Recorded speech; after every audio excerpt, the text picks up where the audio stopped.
All right, so I'm no expert with when it comes to business, but I have seen some unusual things in some of these areas that I lived in. And one was a club in Derby. And I vaguely remember hearing on the radio people advertising about this dance club in Derby. And I was walking in downtown Derby and I seen this nice building with these large tinted windows out front. And I kind of looked in there and I seen this beautiful club. Everything was redone on the inside. It had a wonderful bar and it had all these different sitting areas all around the club. So they had like the dance floor area, the DJ booth, the bar, and then all around the outside of the club were all these unique little sitting areas. It was all done real nice. And of course that place went bankrupt and was now closed. And the problem with that was the location, I believe.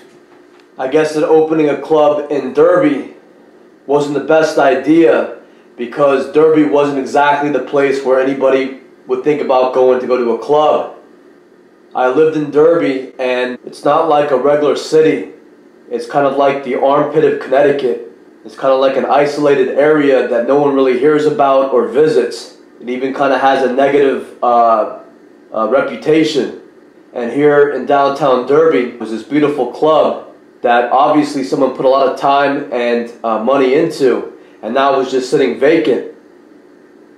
I also saw again in Derby was a plaza, a new building complex that somebody put in.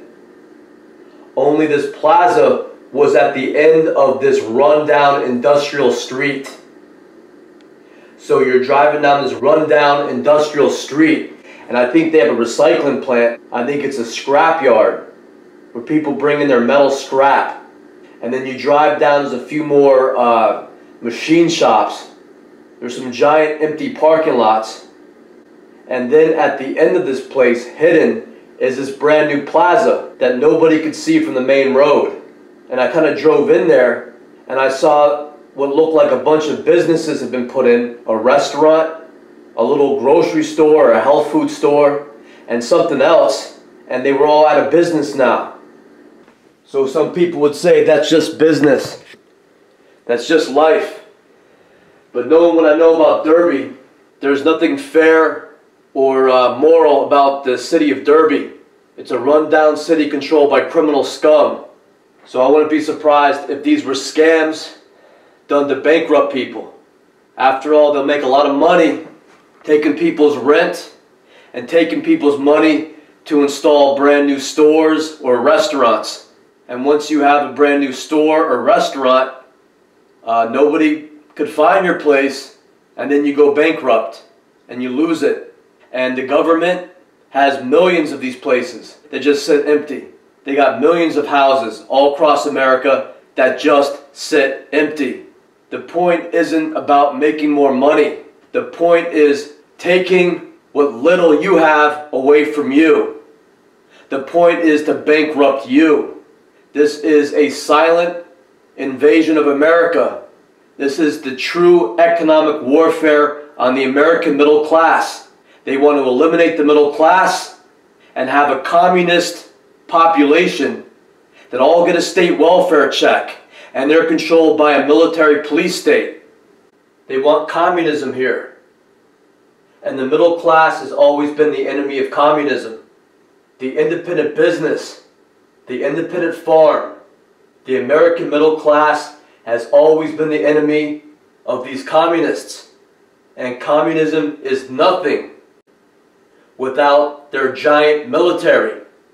And the military is controlled by these giant corporations, not by we the people. The military does not take their orders from the American people. The U.S. military takes their orders from giant corporations and banks and weapons manufacturers. And most of those corporations are owned by England, Germany, and Italy. So all these military pigs get off on breaking the American public. So if you go to start a business, the most important thing is to focus on your own advertising. You have to be in an area where people drive by and see your business. So I always say start from the outside in. A lot of people, if they're opening up a restaurant, they spend all their money, all their savings on the best kitchen, on the best tables, the best tablecloths, the best menus, new carpet, new everything. And by the time they have their restaurant together, they barely have enough money for a little tiny plaque outside their place that says, John's Restaurant. Nobody could see that. There's no more yellow pages that everybody gets in the area that advertises your restaurant where people could find you. Everything's done on the internet. And if you're not part of their little network, Google is going to make it real hard for anybody to find your restaurant. If somebody types in cool restaurants in Derby, Connecticut, your place is not going to come up. One of their places that they control will come up, and nobody will ever hear about your place. So my advice is to put your restaurant on a place where many people could see it, and get the biggest, most extravagant sign that you could get. Do something to get people's attention on the outside. Flags, open signs, a water fountain, outdoor tables, a giant blinking sign. Work from the outside in, because that will be your only source of advertising that you could count on. My mom has a smartphone, and when she comes to visit, she loves to go out and eat at different restaurants. And she'll do searches on her smartphone and look for the places with the most stars. And time again, she takes the advice on the smartphone, she takes the advice from the internet, and we wind up in these weird places, and I'm nervous to eat the food, and I wish that we never went there. So this whole thing about smartphones and Google recommending the best restaurants is a big joke. I don't know how many times they sent us to these rundown weird places run by military weirdos. But that's what happens to the American public. The American public is kept away from somebody who has a legitimate, high-quality restaurant, and they're sent to their military filth. And it's kind of like an inside joke to all these people. The quality of people involved in the silent invasion and attack of America, they get off on this stuff. They find broken, abused people, and by the time they're in the military, they're full of hate, and the only thing they want to do is take it out on anybody that the military sees fit. And that is the American middle class. So don't get suckered into saying, you know what, there's a little crappy space on this major route that we could put a restaurant, but look at this beautiful building at the end of this dead-end street, behind the recycling plant, behind the scrapyard. Look at how beautiful these new buildings are. Everything's new, everything's beautiful. Look at the parking lot, look at everything in the buildings. These are beautiful. I'm attracted to put my new health food store or my new restaurant over here, because the place that they have available on the main street, on the main route, is kind of run down. Don't get suckered into that. I don't want to know how many businesses went through that beautiful plaza behind the scrapyard.